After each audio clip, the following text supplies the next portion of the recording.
The instant I handed that document to the judge, I saw the color vanish from my wife's face. Her attorney froze in the middle of a sentence.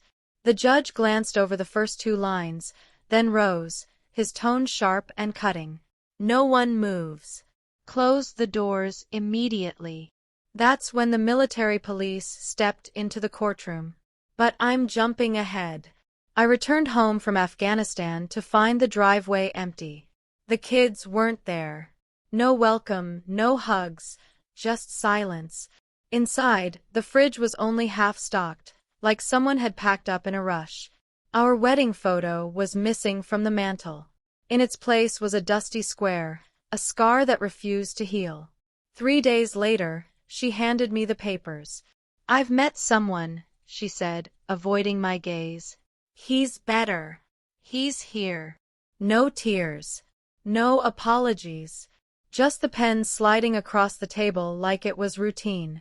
I had spent 9 years serving, missing birthdays, first words, and losing comrades whose names still echo in my nightmares.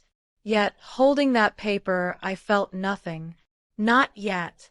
The court date came quickly.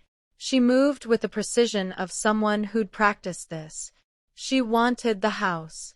Full custody. Alimony. Back pay. "He's never home," her lawyer claimed. They made me sound like a stranger to my own children. But I stayed quiet. Didn't argue. Didn't raise my voice. I just sat there, breathing through the fire building inside me. They mistook my silence for surrender. The truth began to unravel the day I found her phone, left unlocked on the kitchen counter. An accident, or maybe not. Photos, messages, videos. Him in my bed while my daughter was in the next room. One message seared into my mind.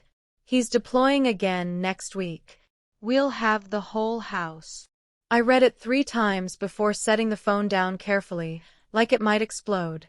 That night, I slept on the couch. She didn't notice, or maybe she didn't care. That's when I realized she wasn't just leaving me, she was erasing me. My revenge didn't come from anger.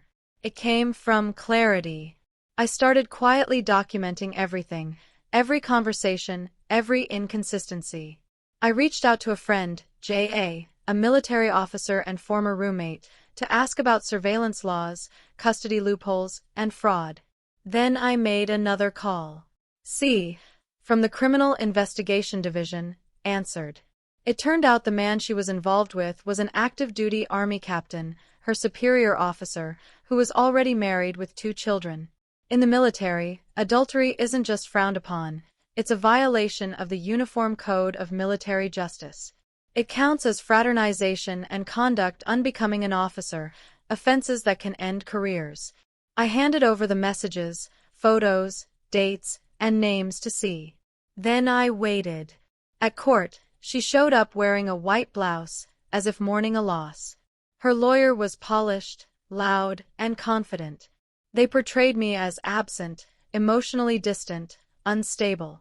He can't be a reliable father when he's thousands of miles away, carrying a rifle, they claimed. I kept quiet. Then the judge looked my way. "Anything to add before I make my ruling?" he asked. I stood, walked up to the bench, and placed a sealed envelope on his desk.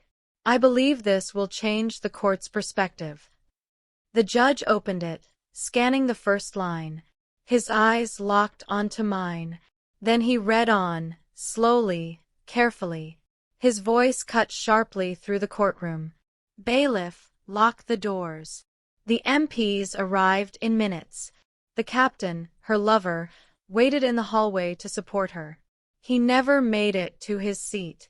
They took him away in handcuffs. Her lawyer's hands trembled. "We hadn't expected this. You filed for full custody under false pretenses," the judge said. "This entire testimony is compromised." He looked at me, reading something he hadn't anticipated. "Petitioner's motion is denied. Full custody awarded to the respondent. Immediate investigation launched into perjury and conspiracy to defraud." She didn't say a word, just stared at the papers as if they might vanish. I didn't smile. There was no need. Weeks went by. The army dishonorably discharged her lover, stripped him of his pension and security clearance. His wife filed for divorce. My ex moved into a small one-bedroom apartment on the outskirts of town. No alimony. No custody. Just silence. I never blocked her number. I didn't have to. After 3 unanswered messages, she stopped trying. One night, my daughter asked why Mommy cried when she dropped her off.